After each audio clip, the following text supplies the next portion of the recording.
At night, the sky becomes visible. The darkness, the muting out of everything else allows the stars to finally shine through, to make their presence known. And during the day, conversely, one cannot see those stars, but the world around him on the ground becomes illuminated. It's a push and pull that seems to work perfectly. And I think there's something poetic about the partnership existing between the big picture goal and the small steps required to bring it to life. As one of my favorite sayings goes, keeping your head in the clouds and your feet on the ground. Because here's what's interesting. If one were to only look up at the goal, she'd be consistently reminding herself of the ideal without taking the necessary steps to get there. And if one were to only look down at her feet, well, her steps would eventually become aimless. And it's that duality, right? The need to both reassure yourself you can see the stars, as well as use the world around you to pull yourself closer to them, that changes things. Right? It's that beautiful dance that has to be maintained. And this is a balancing act that has certainly been challenging. Sometimes the pendulum swings way too far one way, sometimes way too far the other. But in a perfect world, you want it gravitating towards the center. I remember just starting the YouTube channel almost a decade ago, having, big multi-million subscriber goals, but completely lacking the systems and everyday practices in place that would walk me towards that finish line. Sure, something's better than nothing. I was working and learning, but the actions simply didn't align with the objective. I had to correct them. And then I've been on the other end as well. Right? I'd be doing things every day without knowing why. All steps, no goal. That sort of thing occurs when routine takes on a life of its own. You start doing things because, it's what I do. It's what I've always done. And, this is when one has to look in the mirror and ask the difficult questions. And look, anytime I can squeeze the complexities down into the simple, I try and do that. So with that in mind, my questioning goes like this. What do you want? Know the answer? Okay, good. Next question. Is what you're doing taking you closer every day to what you want? Asking that question in a serious way takes a spotlight to one's world. Using my previous metaphor, it shuts the lights off so the North Star becomes visible. And then, turns them back on to ask yourself if you're using your resources to move there. And I've become pretty good at asking myself this question consistently, and still I find things that don't belong.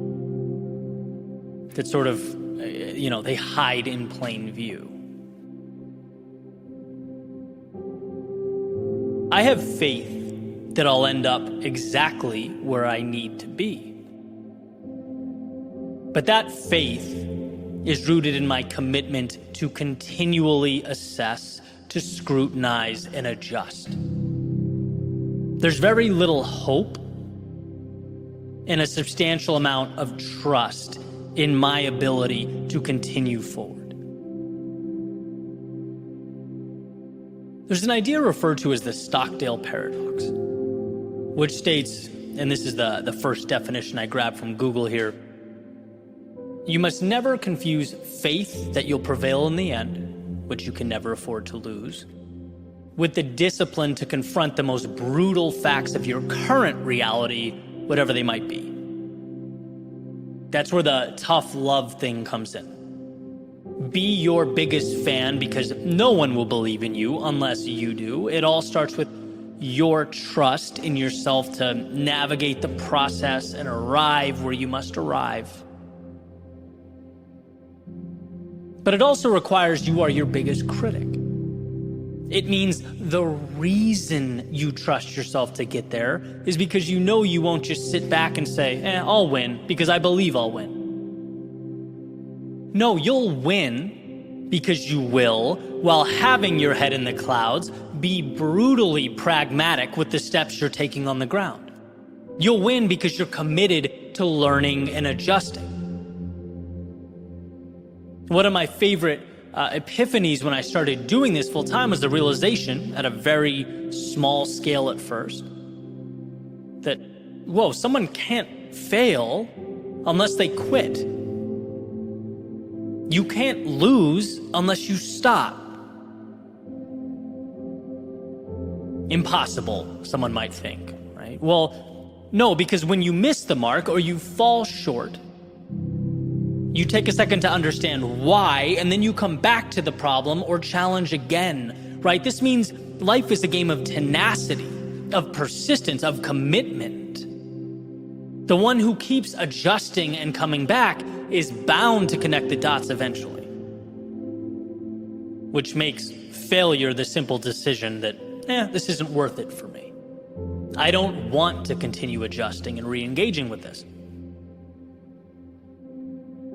And look, hey, depending on the situation, that may be the move, right? There have been things in my life where after sufficient trial and error, sufficient data, I've said, this doesn't align with who I am or what I want. I'm going to walk away and pivot to something that does, right? But the key is knowing that it is a decision. To not reach a particular goal is a choice to no longer attack it relentlessly. And so when you feel lost or defeated or even frustrated with the process, try that line of questioning. What do I want? And is what I'm doing today bringing me there? This allows you to start taking a sledgehammer to the things that don't belong, refining the process. And sometimes walking away from the things that are no longer in the scope of who you want to be and where you're going.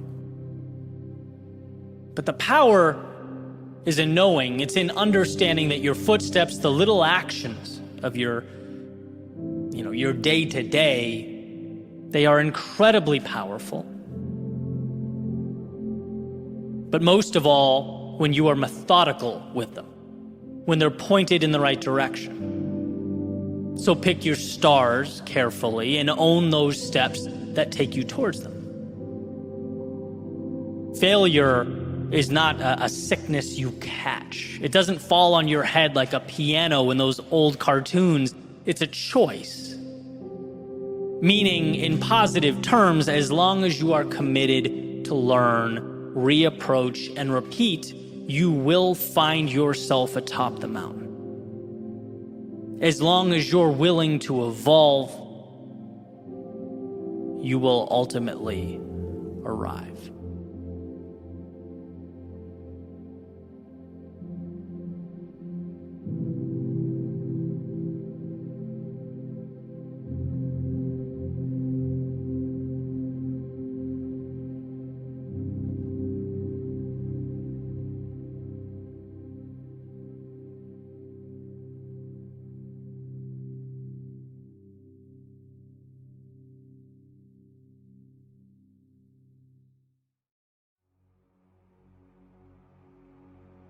The difficulty we face in life is not personal.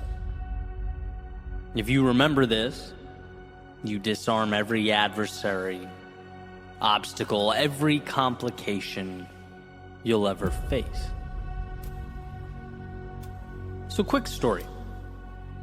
Recently, I was renewing a lease for my apartment. Something that usually is pretty simple, right? Only this time, things were not simple. Confusion, chaos, misunderstanding after misunderstanding. I received emails and letters saying, you need to provide these documents in order to renew. You need to have XYZ information submitted to us ASAP. And I'm sitting here thinking, guys, you have all this info, right? I've lived here a year, same guy, let's put two and two together. And after a while, I started to get truly annoyed. eventually to the point of taking it personally. So I stopped what I was doing and go down to the front office thinking I'm going to go scorched earth here. I really wanted to emphasize how absurd and ridiculous all this was. I opened the door and just kind of stop in my tracks. First thing I see is a crowded room filled with tenants asking for things, making requests, looking for info. And the people that worked there were so patient and kind, running around doing their absolute best to make everyone happy and get everything done. And almost immediately I realized, Eddie, you made this about you. This is not in any way about you. Basically, I created this fallacy that because things weren't working the way I wanted them to, then there must have been some universal resistance, right? There's an idea I heard a while back that very rarely steers me wrong. It's that two things can simultaneously be true at once. So in this case, is there opportunity for these guys to tighten up a bit, bring more clarity to their operations and best practices? Yeah, certainly true. But on the other hand, was building this up as a them versus me match in my head dumb and counterproductive? Yes, also true. The world will always provide adversity, right? That's not news to anyone. It's just what the world does. That adversity will take 1,000 different shapes and appear in infinite number of ways. But here's the deal. Life is neutral. Things just happen. They aren't good or bad. They just exist in the ether. We, as storytellers, decide to put a charge into things. We decide whether it's happening to us or for us. We choose. And that's the takeaway here. There's power in remembering not to take things personally in any aspect of life. Because when we do, we actually lose our grip on reality. We become emotional and not rational. And this is visible everywhere. Right? Take rejection, for example, something we all deal with. It's not personal. The person on the other end is thinking about themselves. They're locked in on their own incentives. They're not thinking about you, and however you feel about this, it's just the truth. So assess the situation. Sure, maybe find some areas where you can improve and carry on. Being mistreated. Again, not about you. As the saying goes, hurt people hurt people. Same goes for criticism and hate online. Right? Something that a lot of people truly fear. It will almost always be true that people who are more accomplished than you or further along in their career trajectory won't waste time bringing you down in the comment section. No, it's people saying things hoping that their comments will get approval and attention so they can feel validated. Their actions are being carried out for, ready for this, themselves. And to misdiagnose or take it as a shot to the heart, well, that's creating a battle scenario that doesn't need to exist. It's not them versus you, it's them versus them. You're just in the crossfire.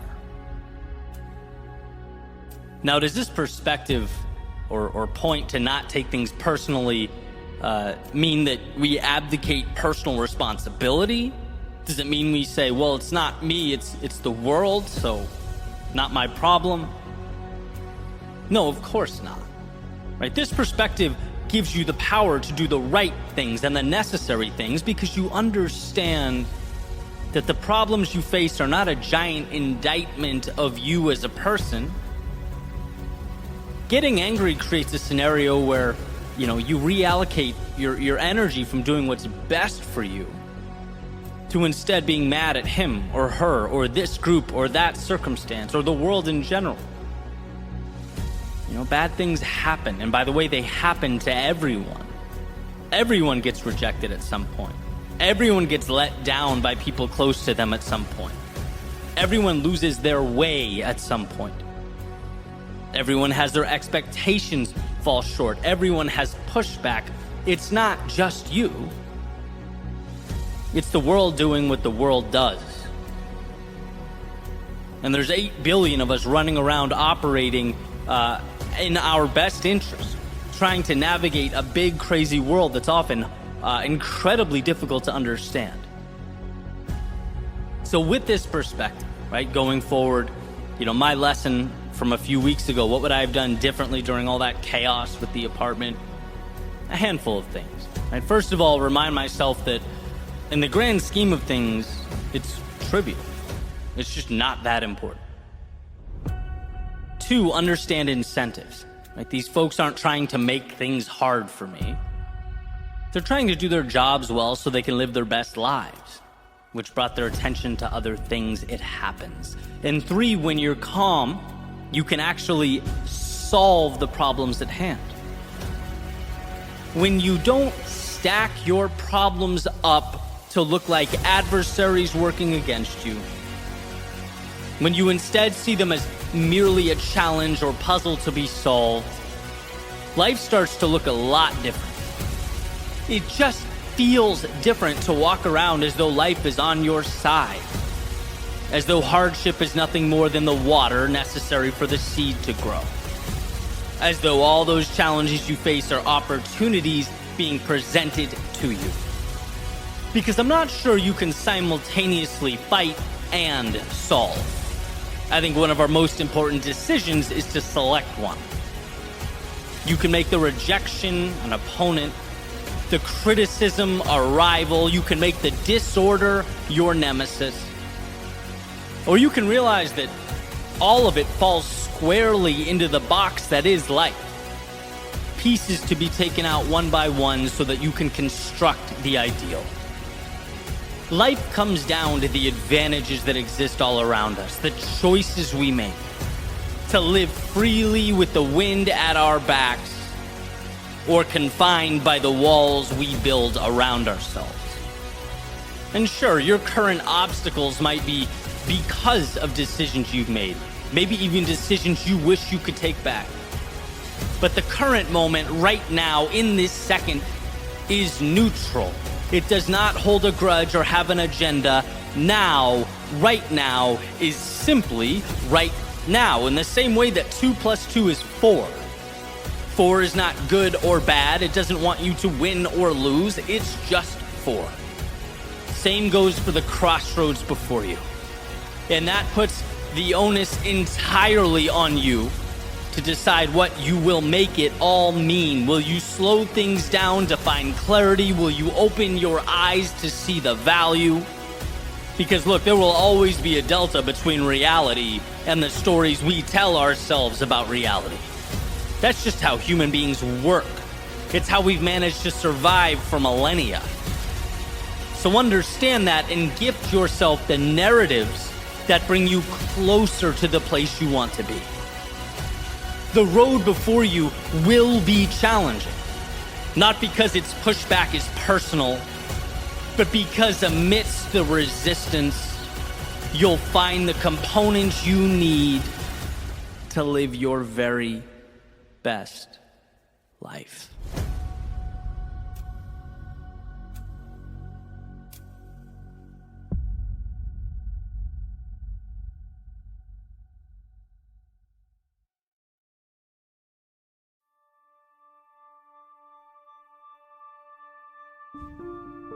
Of all life's lessons, it's my relationship with what it means to suffer that's transformed my reality. Something that's learned, not unlike one's ability to read or write. An understanding that unlocks the door to fulfillment. Nietzsche says, to live is to suffer, to survive is to find meaning in the suffering. Dostoevsky says pain and suffering are always inevitable for a large intelligence and deep heart.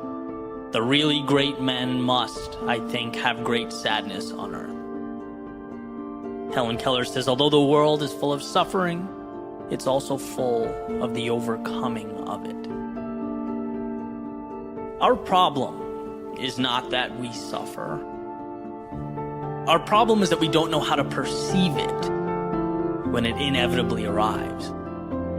We're taught that it's synonymous with a giant street sign saying wrong way. We're taught that the perfect life is free of its grasp. It's why when suffering does arrive, we're so inclined to run from it. I reference my experience as a D1 rower often, not because I stood out or even really because of my love for the sport. I reference it because it is the point in my life when I learned to suffer. When I learned what I could put my body through, my mind through, and see that like all things, discomfort simply ends, and life is different on the other side. That's why I talk about waking up to go to the gym in the morning when it's still dark in the middle of winter, the practices that made me throw up, having 3 exams, 2 papers, but thinking about a 2K test. Because part of me couldn't believe I was doing it, because up until that point in my life, I would have simply said no.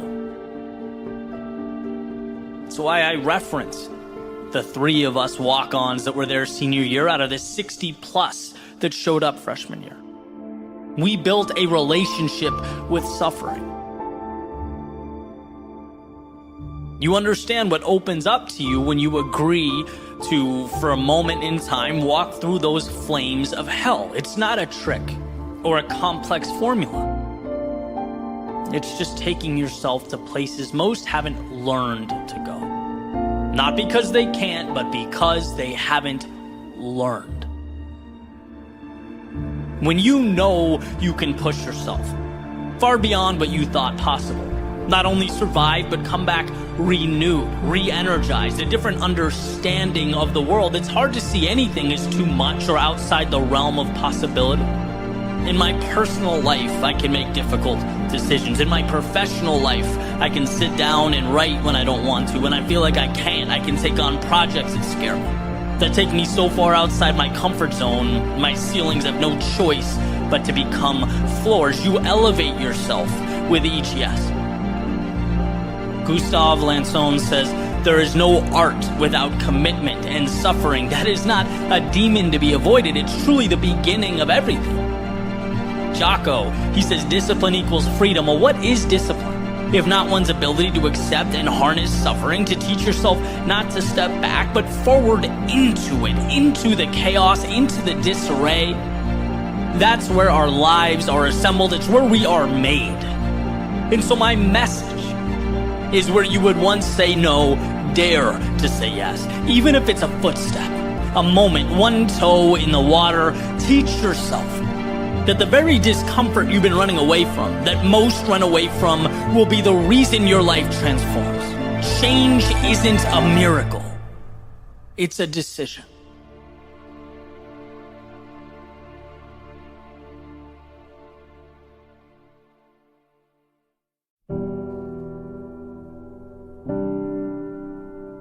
Sometimes the moment has a way of appearing bigger than it really is.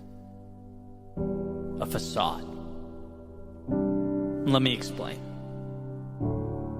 There was this kid when I was in first grade. Let's just call him Mike. And what Mike would do was follow us all around the classroom and outside at recess. Would constantly look for reasons to quote-unquote tell the teacher on you. Right, dude was an absolute menace. I'm 35, and I still remember Mike. My buddies and I would be, playing basketball outside. Maybe just learn some awesome 4-letter words. Would love to give him a test run, but no, not if Mike was around. Mike would go right to the teacher. And see, we feared Mike because we feared being in trouble. Now, as time passes, you look back and realize how absolutely ridiculous that is. I want to shake younger me and say, who cares about Mike? Go live your life. He doesn't matter. But the reality is, at the time, he did matter. He mattered a lot because he was the personification of what was most scary to us in the moment. Right? As a child, avoiding being in trouble or timeout or whatever it was seemed to be a big deal. And here's what I think. I think every chapter of life has a Mike. Not in the literal sense, but in the sense that there's something we fear, something that consumes our time and attention, something that's been inflated to a state far greater than it really should have been, that has an impact disproportionate to reality.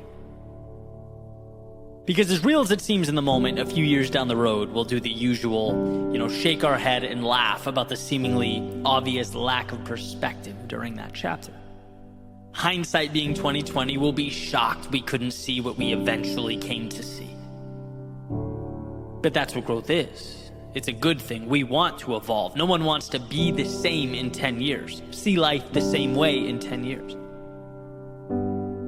But it's also an opportunity to obtain some perspective, to understand that our current fears aren't all we've built them up to be. We just can't see it yet. Unfortunately, the dust has to settle before the picture makes sense. Just like right now, we can't judge the world around us the same way historians will be able to with clarity. That's why I often reference Bronnie Ware's top 5 regrets of the dying, because it's a list of things people in their final stages of life look back on and say, yeah, that was dumb. It's people who have already walked the path pointing out the metaphorical mics they've encountered along the way, because here's the deal: the root of our stagnation, the root of our frustration, our despair, comes down to fear in some capacity. Right? When you dig deep, it's a fear of leaving or staying, a fear of criticism, fear of unknowns, fear of letting down the people we do know. Our demons are manufactured. They're comprised of fear that, sure, we'll eventually laugh and shrug off. But the power in being able to fast forward that sequence, to understand that life is too short to be held down by chains of our own making, right? How about laughing?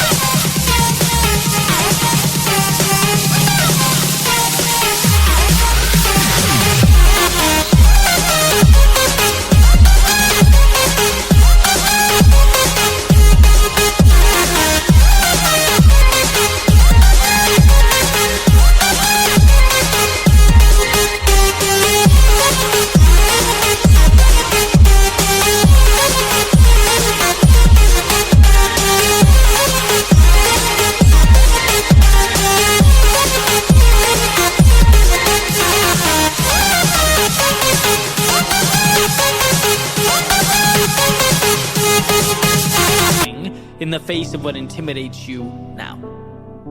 Not 5 years from now, but now. How about looking around and asking yourself what obstacles in your life are Mike-esque? How about breaking our constraints down into what they've always been: manageable tasks? Simply waiting for us to change the narrative. If you aren't pursuing that which is meaningful, it's most likely because somewhere deep down, fear is holding you back. And that fear is holding you back because, let's face it, you've let it in. See, the moment is beautiful. It's powerful. It has everything you need, but it's not bigger than you. It never will be bigger than you. So let's not wait for some arbitrary time in the future to arrive at that conclusion.